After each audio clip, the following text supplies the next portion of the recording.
recording. So I want to record this meeting. Sorry, I've almost forgot. So yeah, so tonight's focus, Pat, is going to be very much on the people who are running for an 11-member executive committee. Those who want to speak will have an opportunity to speak. We'll also show you what the ballot looks like, how we're voting, etc. And I'll pull all that up on share my screen, etc. Oh, Victor went away and came back. That's what happened. Yeah, so that's what tonight's meeting is focused on. This executive committee, we decided, we in this case being the state lead team, we consulted with national, we consulted with other states, etc., to see what's the best way for us to go about doing what we have to do to mark these various, get across these various, over these hurdles of what you need to do to become a party. And we thought the most intelligent way to fill the 4 positions that need to be on the petition that we submit to the North Carolina Board of Elections has to have 4 people on it. Actually, 3 if you want to get technical, because one person can hold 2 positions. But anyway, chairman, treasurer, vice treasurer, and custodian of records. Those are the 4 people that have to be on this petition that we have to submit. And it's just another, formal piece of what we need to do to become a political entity. Then we have to start collecting signatures, etc. Speaking of timelines, this is one thing I did want to mention. So you might, and please share this with other forwardists, if you know them in your neighborhood, your family, whatever, we might reference something, we want to get this done in the next 2 weeks or the next 3 weeks or next month or whatever that might be. Time frames have shifted since the beginning of this process with us working with national headquarters. And there's really good reasons for that. We're in it right now, we being this group of people and what we're going to do in North Carolina, because there are lots of things we need to hit, and we need to make sure that we dot every I and cross every T, do it correctly and do it in the right order, and et cetera. And so there's campaign finance issues that we have to be concerned about. And so anyways, I won't get into all the weeds on it, but to say that we might at some point reference, we're going to do something in the next 2 weeks, or the target date for X is to do something by X date. And that date might shift. It might not. But if it shifts, trust me, there's a good reason. And not that you can't ask what that reason is. That's not the point. My point is that don't expect everything to be exact. We have targets we'd like to hit, and that'd be the best way to do it. But, some things will change. I think we're just going to roll. It is 7:11. So welcome. It's awesome to see you all. I was hoping all of our candidates would be here. One had to pull out last minute, and another one had to drop yesterday. But what I do want to say at the outset here is we were really excited on the state lead team when we decided to make this an 11-person committee, really so that we had a lot of voices and we had a lot of viewpoints, et cetera, to make some of these decisions that the executive committee is going to make over the next few weeks. We hope we don't go for 11 people and wind up, 8 people run. Mm-hmm. But we were really excited over the fact that we wound up with originally 19. Someone dropped out early and said, no, looking at my schedule, I've decided really I have to take my name out of it. And then someone else just dropped yesterday for whatever those reasons may be. And another one is Cody, who happens to be in the center of my screen. And Cody is a member of our state lead team. And I actually want you explain in your own words that literally in the past hour or so, Cody just said, anyway, has some info from work. Yeah. So I'm not going to be on the ballot anymore. I have a startup in North Carolina that works with the state legislature, the General Assembly. We're kind of like a robo lobbyist. We do bill tracking and advocacy campaigns for a lot of state associations and nonprofits. So it's really busy time for me right now because the legislature is starting in January and all these bills are going to be filed. Everyone like that whole world and industry is like waking up now. And so that's kind of the busiest time for me because a lot of people use our platform and are now starting to get onto it. And so I didn't want to commit to having to be a more official member of being voted upon and being counted upon. So I'm still in part of the state leadership team, and I'm gonna attend as much as I can, but I'm kind of pulling myself back from the ballot. So, but if anyone is interested in kind of the legislation side of bills in North Carolina, I run a tech startup that focuses on that just for North Carolina specifically. So if anyone's interested in looking into bills that could be, or topics around legislation that could be something that the Ford party latches onto at some point, happy to talk about it. So feel free to reach out.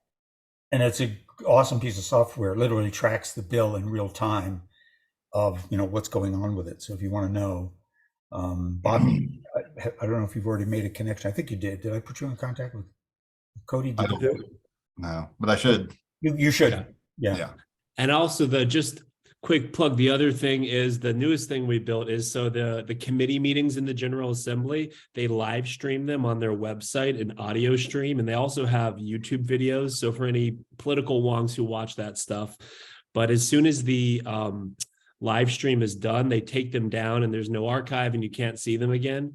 You could go down to the General Assembly and pay for a physical CD that they'll mail you like a week later of the committee meeting. But so we just built the first audio archive of all the committee meetings in North Carolina. So you can search through it and listen to past meetings and chamber meetings, so that you don't have to be there live or in person or listen to it live. So that's kind of the new big thing. We've been getting some attention for it. So cool. Good luck. Yeah. And that, by the way, anybody who's on this call or who has put their name in the hat, especially for the executive committee, is an active, volunteer. And obviously some people won't be the elected 11 people because there are 17 running.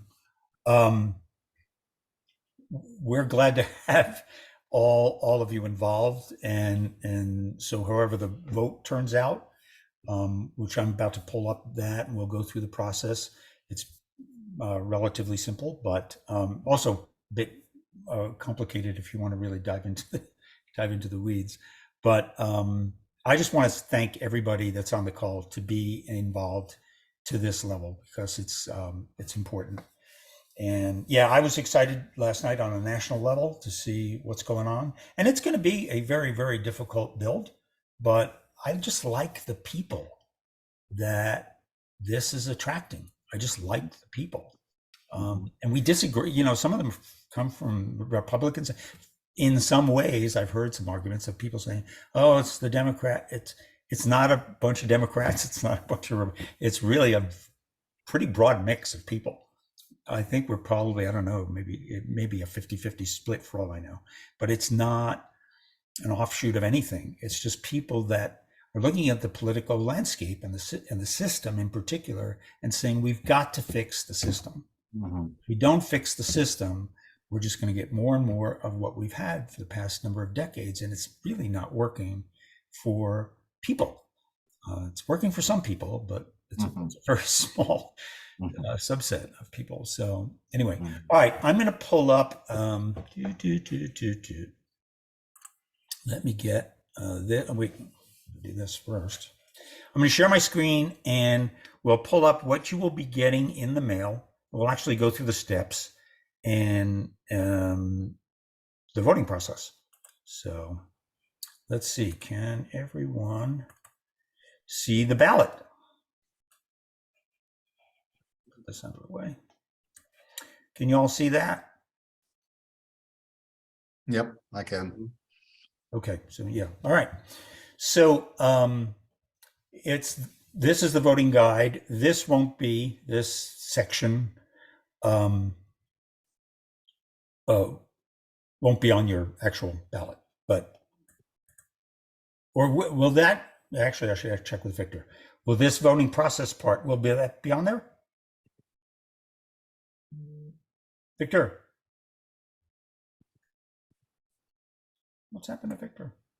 Anyway, so it's important to read these few instructions because there's not a whole lot there, but you do have to follow the bouncing ball. So this link will take you to your ballot, but you'll need a code. And we're going to go through these steps in a minute. So I'm going to outline them first, and then we'll go through them so you understand what I'm talking about. But you are voting for individuals to serve on the North Carolina Forward Party Executive Committee. Please review candidates' submitted information below and rank as many candidates as you would like in order of preference, up to 11, in the voting ballot here. So we'll show you what that's, anyway, we'll go through this in a moment. And the voting closes at midnight on Christmas Eve. So after you've put out cookies for Santa, make sure, here comes someone else. Make sure you have voted by then. The process, and we debated, do we use star voting? Do we use approval voting for the kind of election we're having? When you have 11 seats you're trying to fill, they all have their pros and cons. We decided to stay with ranked choice voting, but sort of a specific subset of ranked choice voting, which is called single transferable voting. It's really just a subset of ranked choice voting. And if you want to know about it, this link will be in your ballot, will be in there. Let's see, this is just, it takes you to that page. So it gets pretty wonky, by the way. And there's also a very quick video, and they just use colors here and explain the whole thing. But it does get, you have to be a real policy wonk to be, election wonk to be into this stuff, because it gets down to fractions, etc. But we're using a tool that will do all the calculations for us, etc., all the math for us. So that eliminates human error there, and etc. So let me go back to where I said I would go. You will need that code, this code right here on your ballot. You will take those numbers. So we've got 8331722. You'll put them in here. It'll take you to this page. If you want to read the privacy instructions, it's about a page, but up to you. But you do have to indicate that you've read them. And then I'm going to go this far. I can't go all the way, because then I would have to vote, and I'm not voting this evening. So that's my name. I just happen to have 5 and 5, but it's the first 5 characters of your first name, first 5 characters of your last name, and then put in your email address.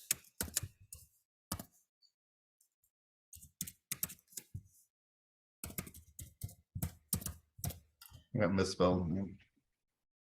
Oh, if I could do Gmail, right?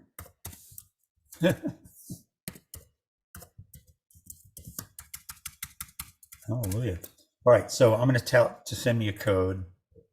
I'll get that momentarily. You get that code. This is where you put in that code, and I'm just going to go ahead and get it. Let's see. This is always in the way for a Zoom meeting. Let me go here. Let me get mail. I'm sure it's come in by now. Confirm your address. So that's 898. Excuse me, how do I write this down? Alan Braun.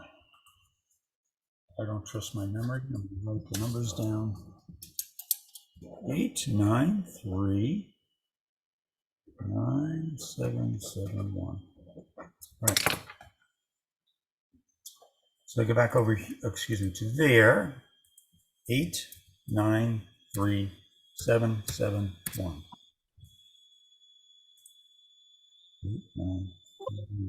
977.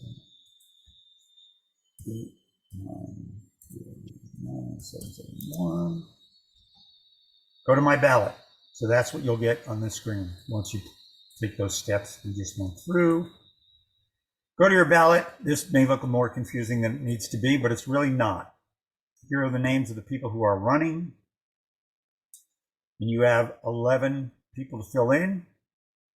put in a person who is your first choice, second, third, fourth, fifth, etc. You can't make a mistake because if I said I want Ed to be my first choice and I want Ed to be my second choice, or I'm further down the line and I make a mistake and I put it on that line, you'll get this red bar, which tells you, oh no, you can only have one person in your first choice, right? Which makes complete sense. So these all have to be different, up to 11. And when you do that, it will show you your 11, how you ranked them.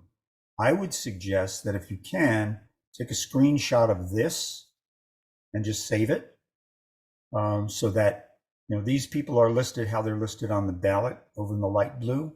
When you're done filling this out, there should be 11 people there. You're not required to vote for all 11, but it would be. I'd encourage you to do it, but it's up to you. But how you rank them would be here. It'd be good for you to take a screenshot. Just hang on to it. So we're good. Any questions at this point? Kevin, can you hear me? Yes. Hey, just to clarify, you can vote for all. So you can rank all 17 if you'd like. We didn't cap it, but okay. So you can rank 1 or you can rank 17 or anything in between. Okay. Yeah, you're not. I guess okay. I understand what you're saying. Yeah. Any questions? And there's these instructions here. They're pretty simple. Brad? So I get this after the call, and then we have up until the 24th. Until the 24th, yeah, and we'll open up the voting when we're done with the call. Brad, go ahead. Yeah, this is less about the voting than it is about the committee. When we set up the original proposed state party organization, we had a 3-person committee as part of the organization, and I'm wondering how does this executive committee match with or not match with, or are those two separate issues? What's the lifespan of this executive committee? Is this 3-person committee that we wrote up back in September dead and this is going to take its place? I'm not sure how this all meets up. All great questions. Could you clarify for us so that we answer this correctly? And Victor, help me out here, or anybody else on the state lead team that knows. What was the committee that you formed, Brad? No, so when the legal working group was going through the original setup for the plan of organization for the party in the state, we basically came up with a list of positions. We had chairman, vice chairman, secretary, treasurer, general counsel, finance chairman, and a 3-person committee of 3 committee members. There was just going to be a committee of at large members of the state executive committee. I'm wondering what is the role of this executive committee vis-a-vis these 3 committee men or committee members as part of the state executive committee that was under the original state plan of organization. And yes. Or are they 2 different animals, and this goes away once we have the official state organization? Is that right? Good question. I can jump. Victor. Yeah. Okay. Can you guys hear me? Yes. Go ahead. Yeah. Sorry. So I'll jump in there. I guess the best way to describe it is this executive committee is going to be kind of the transition point between where we are today and a formal bylaws adopted by the state party, which is kind of more what you're describing. The reason we kind of approach it this way is because this is kind of like going back to the legal logistics and some of the process that Kevin was alluding to, but we could not adopt a formal bylaws yet. So there's a specific set of steps we have to follow to do that, because as soon as we adopt the bylaws, we are officially organized for a party, and that triggers a bunch of other requirements. So we have to hold off on doing those official things, but we still need to select sort of people in preparation for doing all that filing. So the way we're approaching it is we're going to select this 11-person executive committee. And then this committee will decide how to fill all the necessary seats, like the party chair, the treasurer, the assistant treasurer. And then once we're actually in a position to adopt a formal bylaws, then we will kind of reorganize ourselves according to the bylaws. Does that make sense? Yeah. Well, and relative how these two relate, meaning the group that you put in place a couple of months ago as that policy group, and how this is related. I think the executive committee will be the entity that will make a decision of who would best fill these positions. They may be some of the same people, they may not, I'm not sure. But it'll be up to the executive committee to figure out, and they'll have to meet a few times to get a feel for who has which skill set and who has the time and who has, et cetera, and wants to be the official names that go on the petition that we need to file. And again, as we alluded, some of these things start certain timelines. And so then that kicks off a timeline. We have to do some other things, et cetera. So I don't even know what that committee, members of that committee that you're talking about were. It was back a few months. But some of those people are still active. And no, there were no names against this. This is what we had set out as our proposal for what was going to be the state plan of organization. And then obviously we were proposing that this be, we hadn't decided yet how we were going to pick a chairman and vice chair and treasurer that we needed to submit to the state board of elections for party status, et cetera, et cetera. So there were no names attached to this. This is just the structure that we had proposed. Okay. And I was just curious if there was an overlap or an overlay between the committee, the people that were quote committee members on this one, as opposed to what we're voting on or discussing tonight. That was my question, really. Gotcha. Yeah. I guess the other question I have, since you sort of alluded to it, is so where is the executive committee going to look for candidates to fill the positions of chairman, committee, treasurer, and vice treasurer, and recorder within itself, or how's that going to work?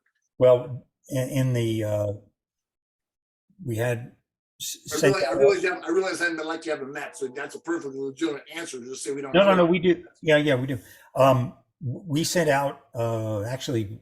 I don't remember the dates exactly, but people indicated if they were interested in being on the executive committee. What was also part of that was, would you be willing or would you want to serve in any of those positions? Okay. And everybody has already filled that out, saying, yes, I'd be willing to do this, or I would really like to do that.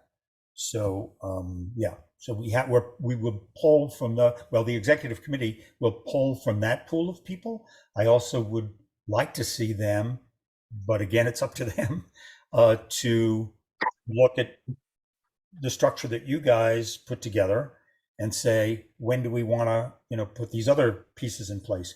We have some things we need to do legally, but that doesn't mean we can't go beyond that. So, okay. Any other questions? This is Steve Altamar. I guess I apologize if this has been covered before, but what is the relationship between this and the state leadership team? That's another good question. So the state leadership team has been in existence since the forward party started. Some members have come on, have left. I think the longest running member is in this meeting. That's MJ. She's been in, I don't even know when you started. I'm the second longest running member. We've had some people that got us off to a great start. Somebody like Preston Ellington is a name you might be familiar with. Preston did a lot of work on the front end, but we knew, and he knew, and made it clear that he had to drop off when he started school in, I guess it was late August. And so we knew we were going to lose him. So anyway, the relationship between this existing state lead team, of which there are 6 members at the moment, we've been together now for quite a number of weeks, months. I lose track of time because we're so busy and keeping track of so many things. I'm not sure, but anyway, we've been working together for a while.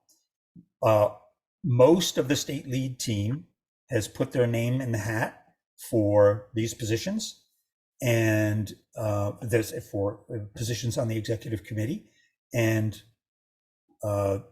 people are somewhat familiar with those names if they've been an active volunteer and they've come to meetings, etc. But there's no connection necessarily. Does that answer your question? I guess so. So the state lead team will continue to function after this executive committee has been elected. Yeah. Well, it probably wouldn't make a whole lot of sense to put it that way. I think what's going to happen, and again, to some degree, we want this to be an organic process to let the executive committee figure out what they want to do. But we're going to have so much overlap. What may happen is the executive committees may say, you know what, let's keep the state lead team in existence because there's some structure there that we want to use. And I'll wear both hats. I'll be on the executive committee and I'll also be on the state lead team. They may say, no, we're going to disband the state lead team. We're going to restructure it in some other way. Don't know exactly. And I'm kind of very comfortable in not knowing and saying that it'll be an organic process. We have a lot of smart people that are stepping up, whether they're on the state lead team or not. And so they'll figure out what's the best once they've gotten to know what skills people have and what's going to be required of these various positions, et cetera. They'll figure out what they want to do with the state lead team. And they may just decide, you know what, we're going to keep the state lead team intact and we'll just do this transition period that will take X number of weeks or months or whatever they decide is. And to some degree, it's going to be dictated by stuff that needs to get done. Does that answer your question? Thank you. That does. Good. Kevin, I would add one more thing I think I see you guys do as team leads, and that is the perfect liaison between North Carolina and National. I think you guys filter through and transfer a lot of information to us from National. So what were you saying? Oh, for us to continue to doing that process? No, I'm on board with everything you just said, but I'm just saying one of the value adds of the state team, state leads is that you meet frequently with National, and you're the bridge from things that are happening nationally to what's happening here in North Carolina. And this executive team would be pretty much focused on making sure that train stays on the track, that we have a roadmap, that we stay on course, and we are getting things done and meeting legal requirements. I think that's to Brad's question. I think Victor alluded to the fact that a lot of these positions are being crafted up in terms of legally what we're required to have, and also there's some skill sets that may be required. If you're going to be a treasurer, there's going to be specific skill sets that are required and commitments that are going to be required. So I think he's working on a document that with legal to kind of clarify all that, and then the executive members, once they see that document, and I'm one of those guys that running for it. I might be interested in running for that position if I feel I'm qualified for it and I'm okay with that commitment level. So I think a lot of things are going to evolve. Like I said, to some degree, an organic process. It'll figure it out as we go. And to Jack's point, one of the functions that we have, the existing state lead team and the legacy state lead team members have been to connect what's going on with National with what we're trying to get done in North Carolina. And National, of course, has this challenge of doing an awful lot of stuff and doing it 50 different ways for 50 different states. And there are clearly some overlap and some things that are the same, but there's also differences. So we've been sort of the conduit for information, stuff that we can do. So thanks for bringing that up, Jack. Any other questions? I do want to go back to this. So those are those links, which we went over. Follow the process, and it pretty much tells you what's going on and what your next steps will be. This might be a little confusing. And is there any way before we send this out, Victor, to get rid of these? No, there isn't any way to get rid of that. That's kind of the simplest way, but you saw me get to the official ballot where you will fill in 1, 2, 3, 4, 5. Ignore these because we just can't get rid of them on the form. But everybody that is running was invited to answer 2 questions that we put out when we sent out the nomination form, and everybody has responded. These are their answers. We're not going to read any of them now. I will mention that several of the people that are on the call are here, and everybody in a few minutes who wants to speak will have up to a couple minutes to share whatever they have on their minds that they want to share. But these are all the folks that are running. And a couple of people wanted to be here, could not. There's Adrian is one of them, and he put some information here because he couldn't make the meeting tonight. Some of these. Kevin, if I could just make a comment, this is Brad. I'm not sure getting rid of this information you're scrolling through now is necessarily a good idea. I think it's nice to have this. Because a lot of us don't know we don't really know some of these folks. I've been involved with this since August and was fairly integrated into a lot of this in the August, September, October timeframe. But for whatever reason, I seem to have fallen off the loop on some things. So a lot of these people have come on since I was intimately involved. So it'd be nice to have these answers. Yeah, no, absolutely. You're absolutely correct, Brad. And so that you feel completely comfortable. I don't know some of these names. That does not mean they're not active in some way, doing something in their community or whatever. But many of the names I know, but there are a number of names on here I don't know, and I've been, pretty involved for a number of months. So, but anyway, this will be information on everyone who's running. And if they're on this list, they are running. So read their information. We're going to go around the room here in a moment. I had 17 names, and I do actually have a hat. Oh, you can't see my hat with my background. Believe it or not, I put everybody's name on a piece of paper, and if we're ready, I'm going to pick names out of the hat. And for those who are here and are inclined to spend a couple of minutes to sort of, I'm going to stop sharing my screen for one, and want to say something to the rest of us, feel free. So can I have a drum roll, please? Somebody come on, do a drum roll.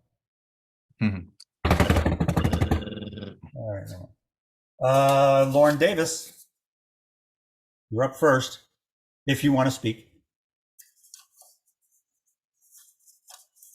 And by the way, when you do check in, just so that we can place, it kind of doesn't matter where you are in the state, but just so we can place a name with a location and that kind of stuff.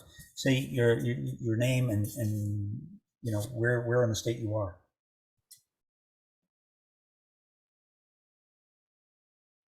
All right, I'm finally here. My screen wasn't working for me there, and it wouldn't even let me get to this window. All right, so I'm first. I guess I get to break the ice. Yeah. So I know we're running short on time, so I'll be certainly short. I'm Lauren Davis. I live in Holly Springs, which is outside Raleigh. I'm a member of the Forward North Carolina Senior Leadership Team today, the team that Kevin did refer to. Have been for the last 2-3 months. I initially, just to get off the ground, took on the coalitions work group. We have 5 work groups as part of the North Carolina team, and got that organized, and now have passed it on to someone who's not here today, but who now will take over the lead of that. And there's a number of other things I've helped out with from a Forward NC point of view. My background from a career point of view is years of sales management and leadership. It's those leadership skills that help me in these type of instances. I also was a facilitator full-time, and then now I do that on a contract basis part-time for training primarily, which also helps along with the leadership skills to drive to, in an organized fashion, to whatever the mission and goals that we have. Engagement, driving up engagement and participation is something that just comes with the roles that I've had over the last several decades. And that's really what I have to offer here. I've been on and off involved in political campaigns and political organizations. Years ago, that included leadership roles. I'm very much into this sort of third way, independent, moderate. I've been a member of No Labels. I don't know if any of you are familiar with that, but that's of that ilk for about 8 or 9 years now, and hoping to continue to help in a senior role here for the Forward North Carolina team. Great timing. Great timing. You had 8 seconds left. Okay.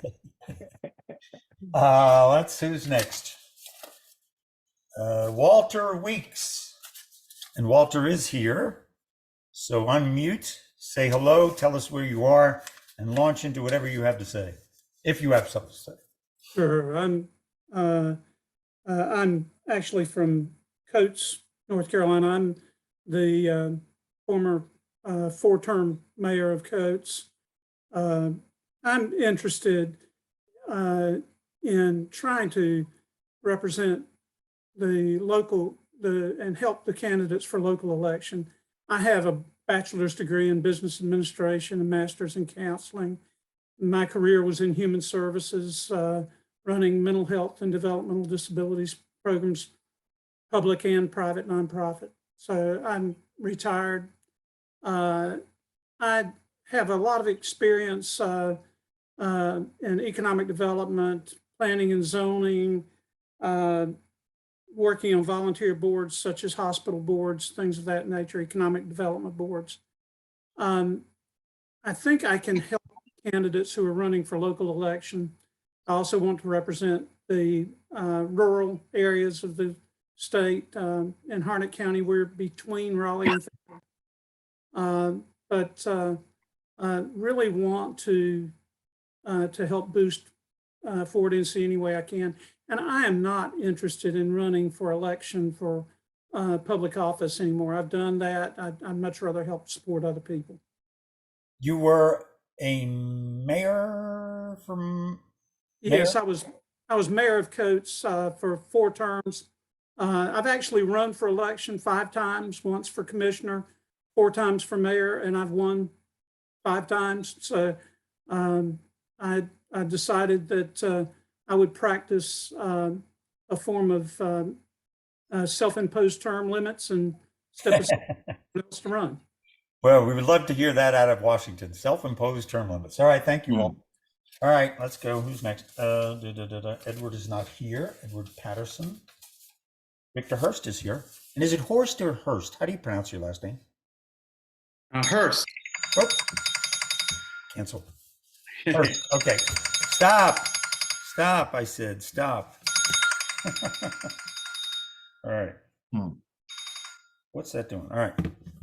All right, Victor, where are you? Hey, I'm just outside of Charlotte in a town called Mount Holly. So Gaston County on the west side of Charlotte.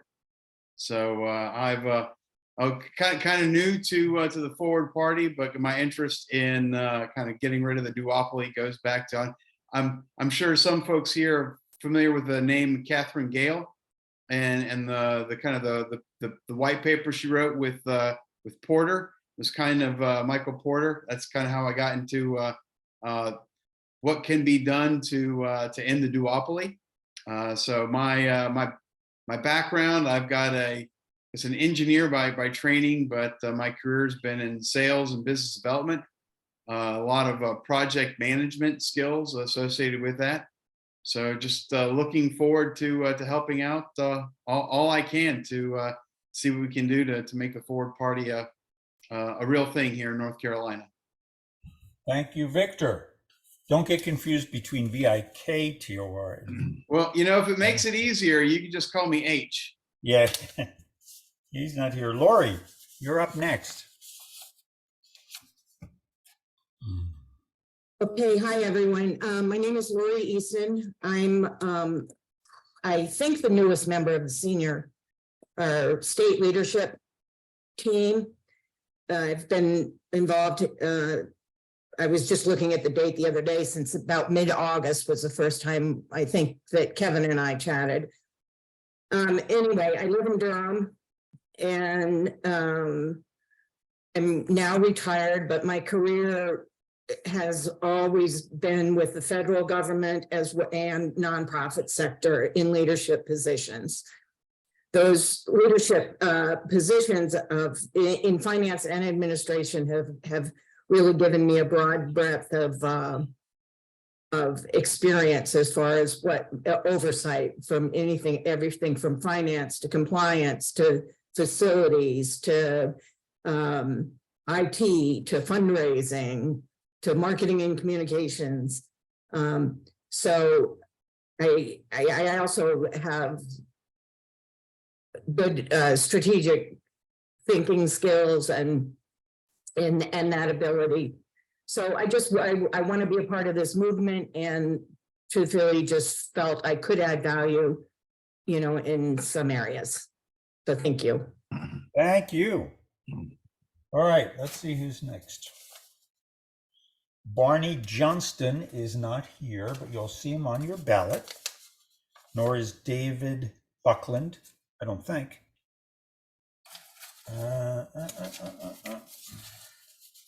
Adrian Martin did send in something, but he could not be here. Victor Shepelin. Everybody knows Victor.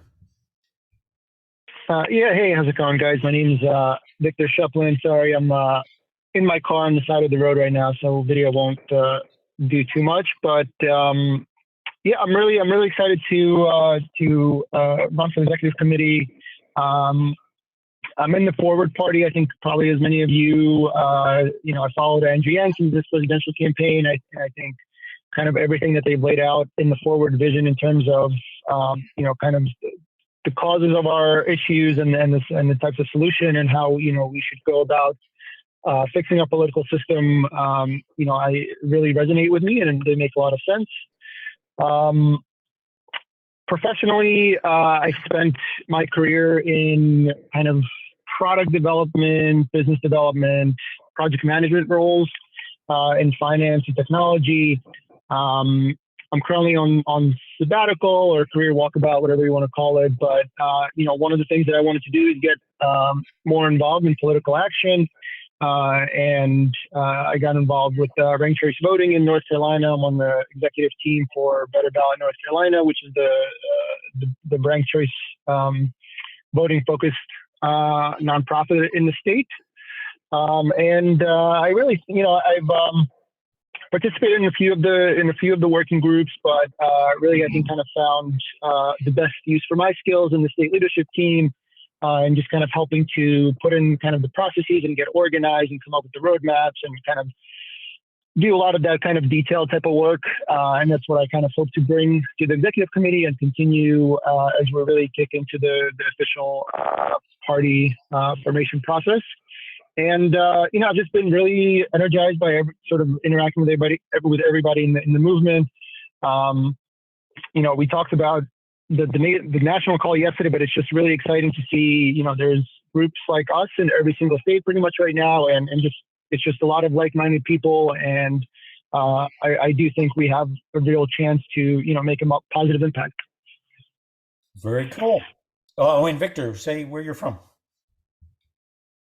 I am based in Pittsburgh, North Carolina, in the Triangle area-ish. Okay. Here are two names that are also on your ballot. Michael Davis, who I know has I think a finance background, and Jesse Thomas, who works in the healthcare industry. He was on our last meeting and let us know that he would not be here tonight. Landon Orr is here, I believe. So you're up next, Landon. Hello, everyone.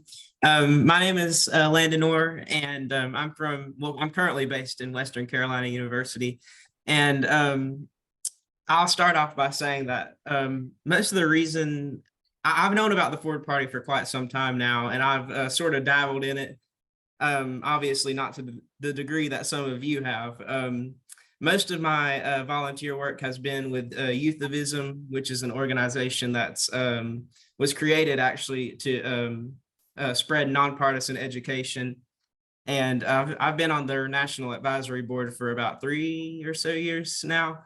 And so I sort of, it's not been my brainchild directly. But yeah, that's some of what I've done. I've also been a part of the Country First movement, Adam Kinzinger. I'm the state liaison for the Joint Carolinas chapter, which I'm currently designing a hierarchy, and we're getting everything set up like that, similar to what's going on here. And so I would say that one we're conditioned in a lot of ways to like, there's a lot of nonpartisan and anti-two-party system organizations that are coming into existence, and some people within would think that the Country First movement would see the Ford Party as an enemy or the other way around, and I'm of the opposite mindset entirely. I think that we should each partner up together. We should unite as closely as we can, not necessarily all fall under the same banner, but we should all advocate together that we move our politics away from the petty partisan tribalism that has become so prevalent in today's affairs, and it's so toxic. It's in every single aspect of our society. It's just ridiculous, in my opinion. So, I mean, with regard to my vision, I believe that if the Ford Party were to establish a foothold in what I view as crucial areas of North Carolina, that we could bring our topic, or we could bring the topic closer to confronting petty partisan ideologues, and we could bring that front and center to the majority of the populace. I think we need to market our message as much as possible, and we need to bring it before the base voters, the people that are supporting the two-party system. They need to know that there is an alternative to the two-party system, and that will give them hope. And I think ultimately that's what will be our biggest ally, is the hope we can offer to everyone. So, I mean, that's pretty much most of what my views are. That is Landon Orr. Thank you, Landon. Are you actively in school at Western North Carolina? Yes, I go to WCU, and my major is actually business management, and I'm currently getting a major in political science as well. So that should fit right in terms of some things. Have you met Preston, by the way? He's out there too. Yes, I have had some discussions with him. I can't recall. I know I called him before. We had a phone meeting, a phone call meeting. So yeah. MJ on the screen as Maya Hall, also a member of the state lead team. MJ, do you want to speak? Yeah, hi guys, I'm MJ. I'm in the Raleigh area. I started this with my best friend, Preston Ellington. He left me to go be an amazing person. He goes to Western now, and he's going to school for PT. But essentially, the coolest thing we did when we started this party was we put our website, like our link, on a QR code. We were like, yeah, we're official. But honestly, the best part of being a part of Forward is the people that you meet. You know, it's in my generation, I feel like we are apathetic to politics a lot, and I think we need obstinate. You know, my whole life, I feel like my generation has been going through things like the housing crisis. You know, I graduated into a pandemic. My first time voting, I was so excited with all of my friends, and it was into tyranny. It was just like the parts of our lives that are supposed to work have not been working, and I don't want to care when it's too late.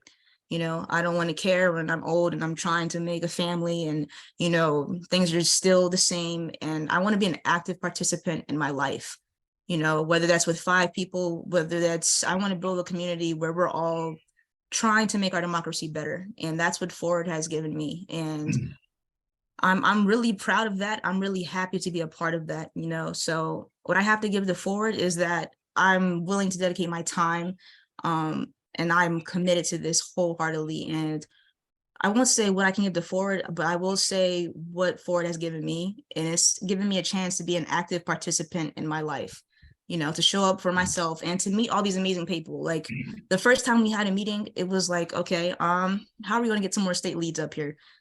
Preston, like, how are we going to get help? And we've met these amazing people who are also obstinate as an ox like me, and like my best friend Preston. And I'm so proud of all of these people that are here, all these people that I've met, and everything we've accomplished together. You know, there's no precedent for what we're doing. As Kevin always says, we're building the plane as we're flying it. And I'm happy to be here with people who are willing to do that with me. together. So no matter what, I'm 100% on board and making history. And it hasn't been done since the Whigs and the Federalists, but I'm here, I've been here, and I'm going to stay here because I want to show up for my country and myself. Thank you. Very nice. All right. We don't have too many left here. Let's see. Bobby McGee.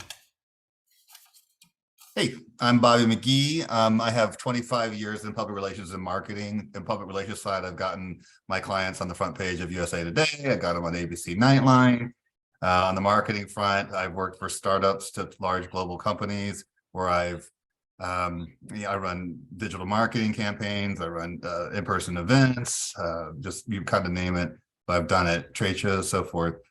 I've even created my own 2 companies. One I ran for 2 years, and my youngest, she was born, well, she wasn't born at the time, but once she got born, I had to dissolve it. But it was a magazine that was about the community and about improving the community, and it grew from 15,000 to 70,000 circulation over the 2 years I ran it.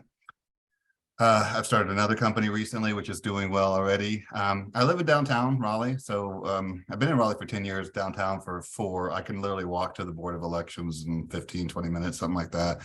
In the past, I've previously registered as a independent. I mean, my first, when I was 18, I looked at the Democrats, I looked at the Republicans, and I voted for the third party. So that really hasn't changed much over the run. And it's been one of those gnawing things in me for 2 decades of like, why? Well, I better do the math. 3 decades. Why can't we find some common ground in the middle? Why is this such a difficult thing? And as you all know, it's just gotten more difficult and more difficult to now we're just screaming at each other from both sides, or they're screaming at each other from both sides. So I think this does create a path where somebody, where someone's on this side, you've got a path now to go down the middle and try to get bring them those 2 together, because people are sick of it, and so am I. So I put my my LinkedIn profile in the chat and some bullet points and so forth. But yeah, I'd love to be a part of this. I did reach out to when I declared myself for candidacy at the Board of Elections the day after the election this year, and I reached out to the Democrats. I reached out to Republicans. I spoke to both. I reached out to Kevin, and we had a conversation. And I think we hit it off right out of the bat. So I'm glad to be a new member of the team and hope to serve you guys moving forward. Thank you, Bobby. Awesome. All right. There's only one person left in the hat. So you know who you're up. Jack Reneo. You're on, Jack. All right. Thank you, Kevin. I was actually hoping you might have forgotten. But anyway, so I guess I'm in Charlotte, based in Charlotte. My background is CPA work. I was an auditor for a CPA firm. Then I got tired of counting other people's money and wanted to go make my own. So I went to Wall Street and been there 10 plus years, major investment bank in operations and risk management.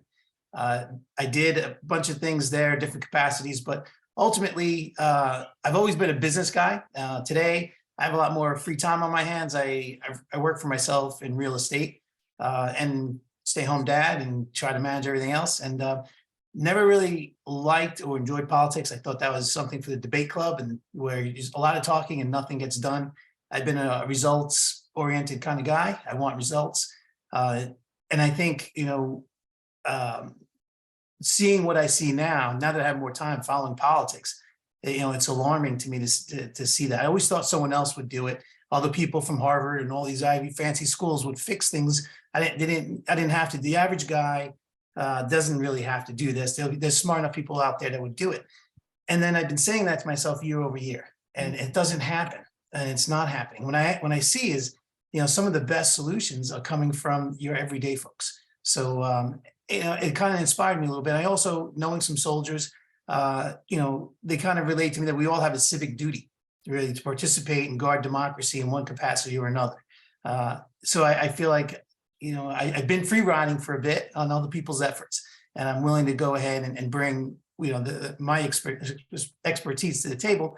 And that's really to just operational experience.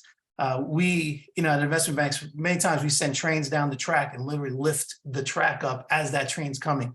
And it seems like a lot of that is parallel to what we're doing here.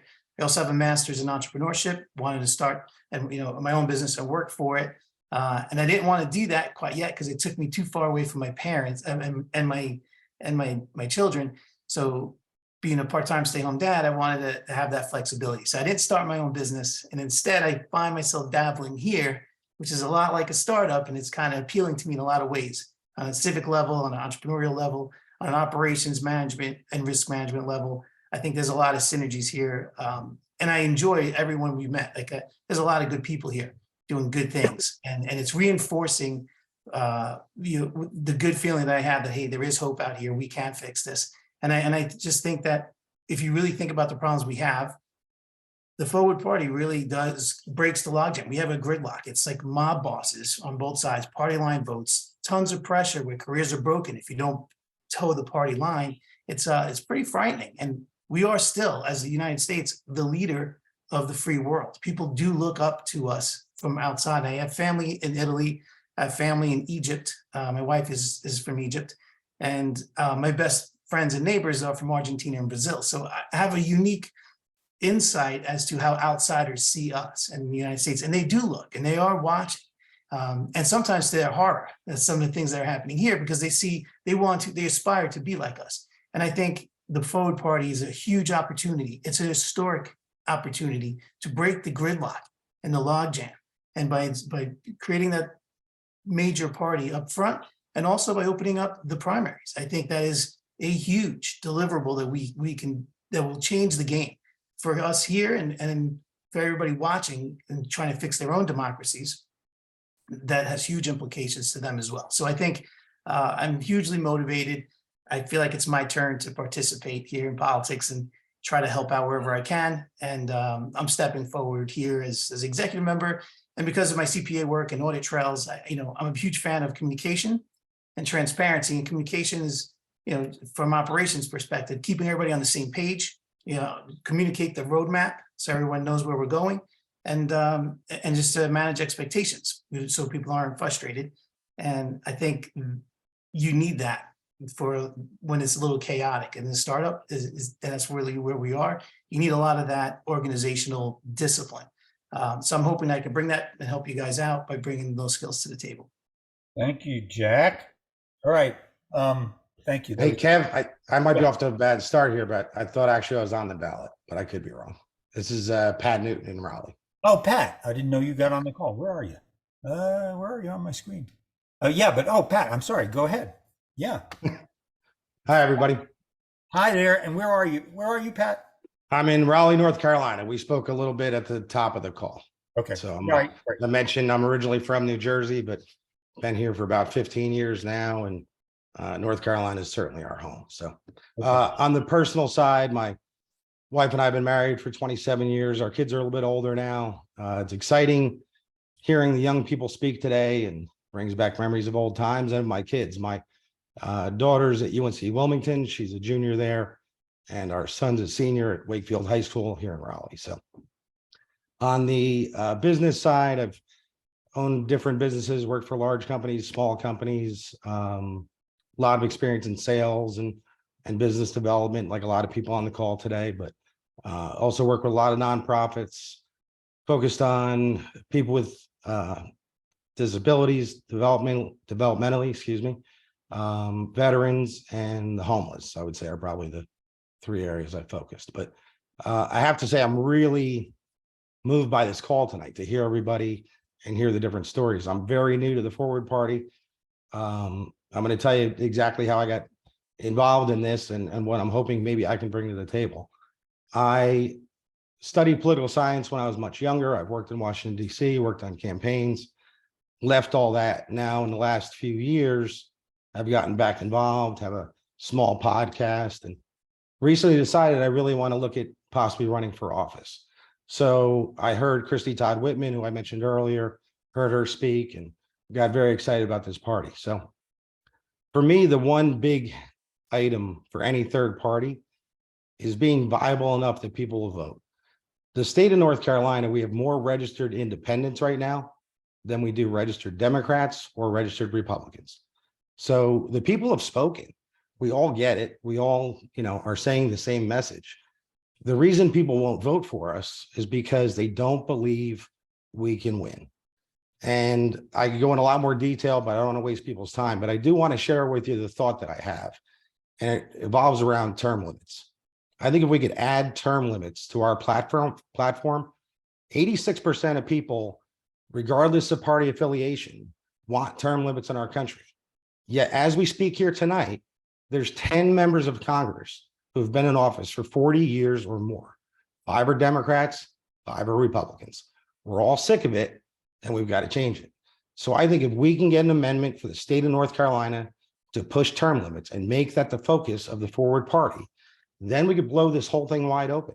It could expand nationally, but we have to be viable. If people don't think we can win, even if they agree with us, which we know most of them do, they will not vote for us. We have to be able to move the needle so that they will cast their vote. So again, I don't want to waste people's time tonight, but I just wanted to share that concept. I think it's something we could really focus on. And I'd love to be a part of this as we move forward. Thank you.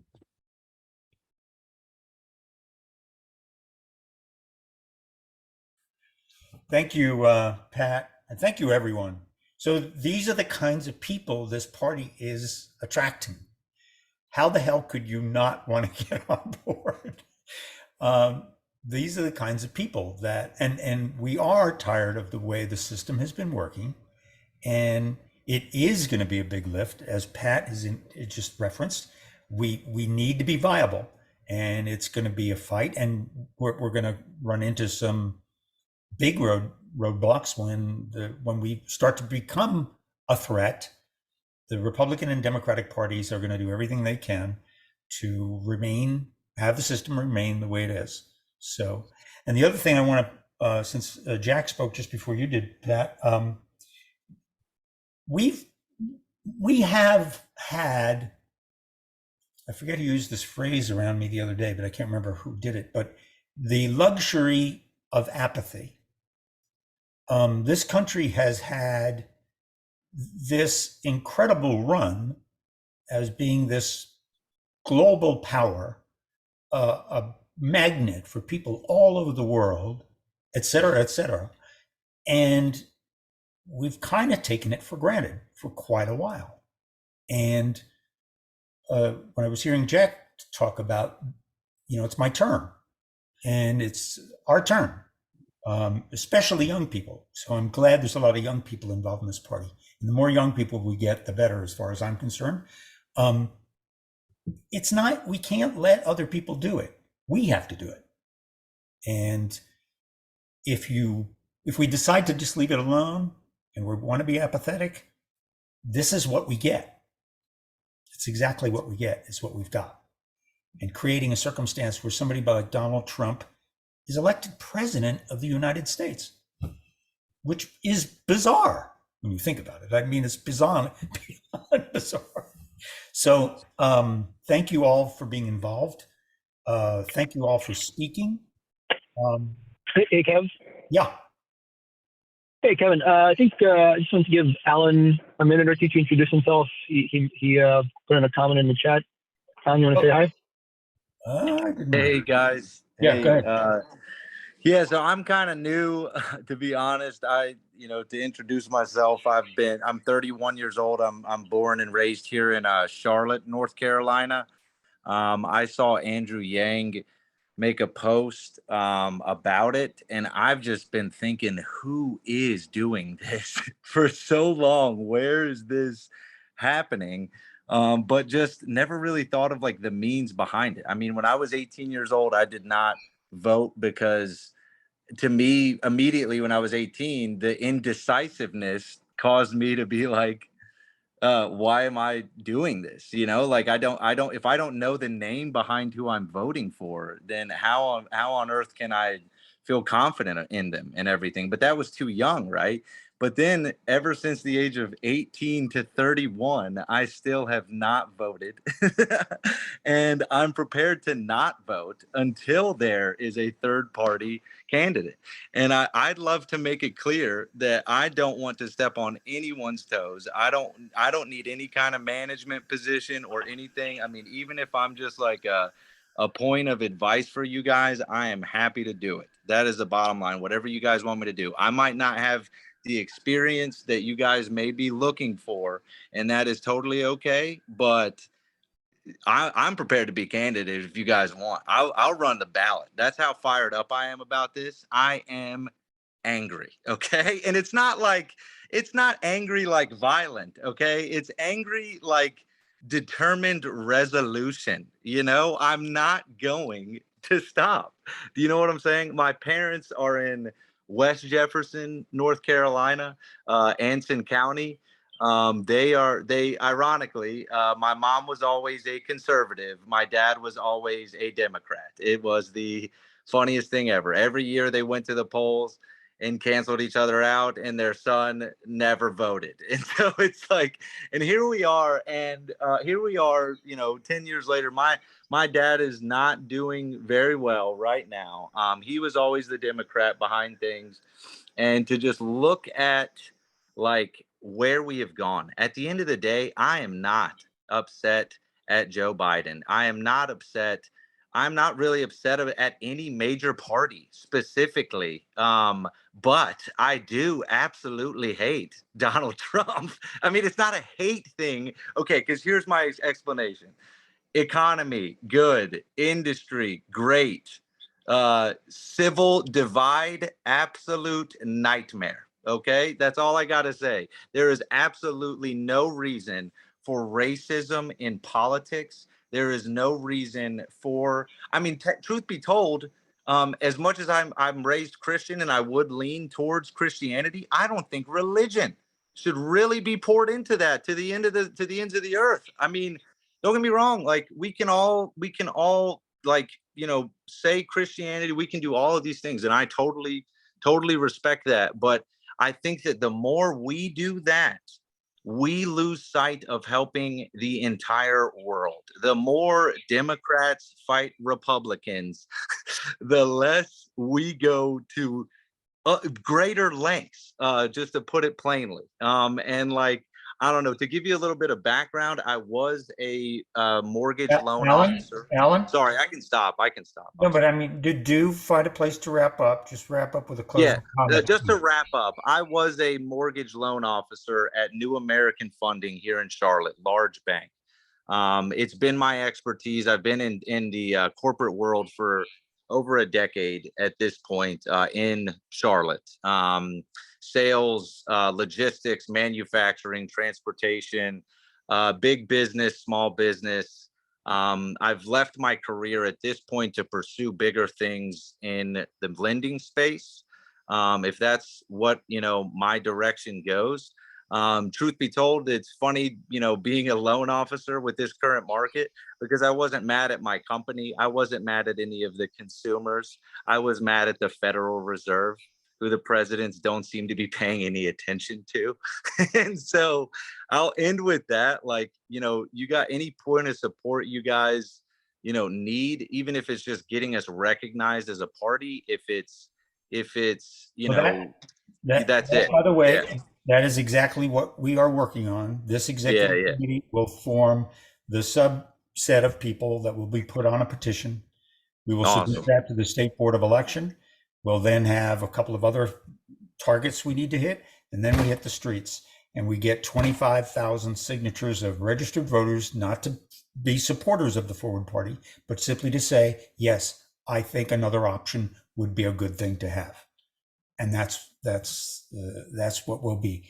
By the end of 2023, we'll be a recognized political party in the state of North Carolina, and we'll be able to run some candidates. And by 2024, we'll have, and by the way, speaking of a couple of things that were mentioned earlier, civic engagement is part of this process, and also starting from the bottom up.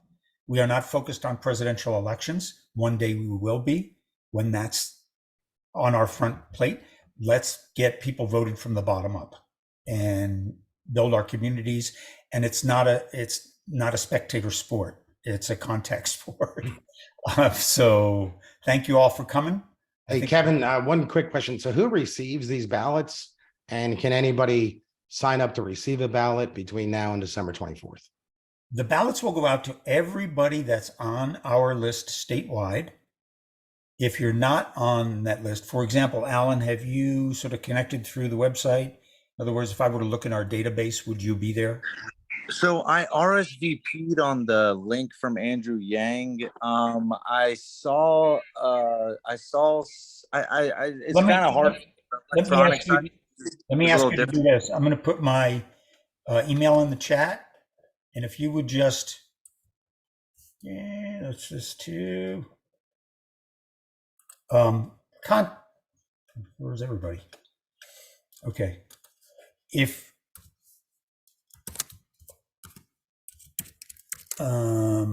just contact Kevin, would you actually, if everybody's comfortable with it, could you share contact information, via email for whoever was on the call tonight so we can stay in touch? Yes, please. Some people did put their well, some of you are going to be on a committee.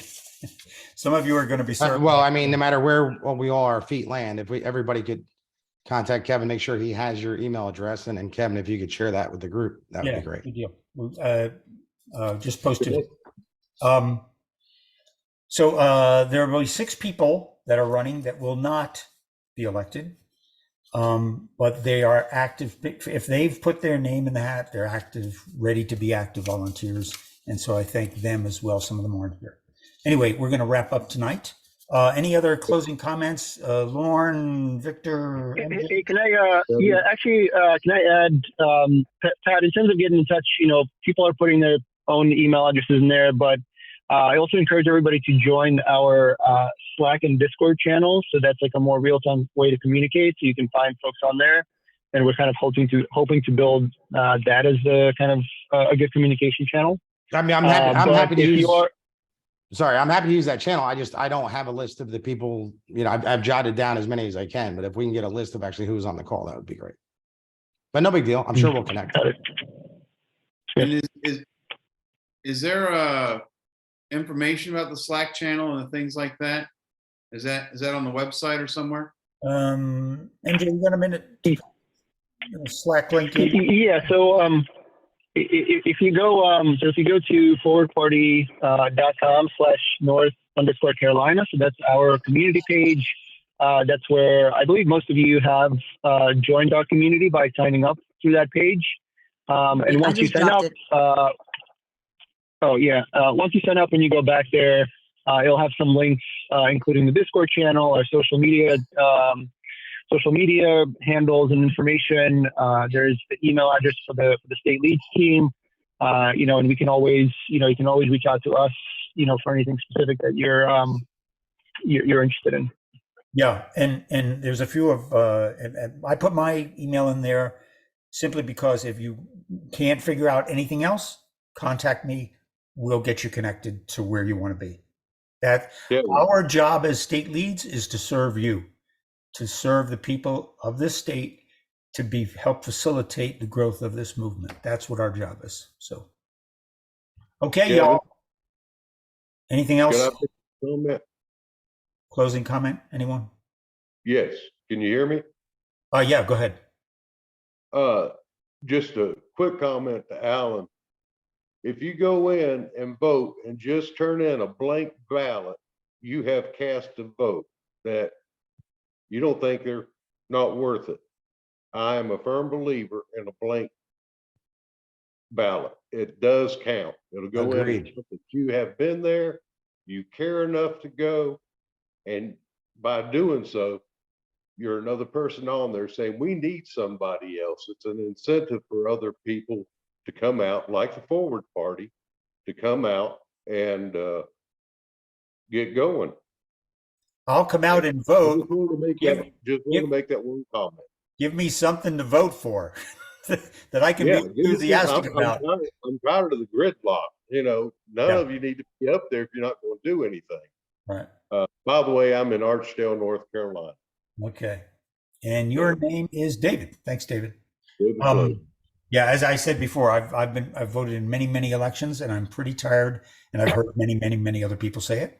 We're all tired of holding our nose and taking the best of two evils. That's a lousy way to run a country. So let's change it. All right, y'all. Have a good night. Thank you very much. The ballots will go out. Victor, are we sending these out momentarily? Yeah, tomorrow. So you guys can access it through we posted in the chat, but there will be an email blast tomorrow morning as well for everybody, with all of our supporters in North Carolina. There you go. Or just Okay. grab the chat, what's the link that's in chat, either way. Yeah, you can grab this link that's in the chat as well. And the last thing I'll say is get somebody else on board. Talk to a friend, talk to a family member, talk to somebody who has also had enough and say, take a look at what we're doing. Take a look at these kinds of people and see if we can attract some more. So, all right, y'all.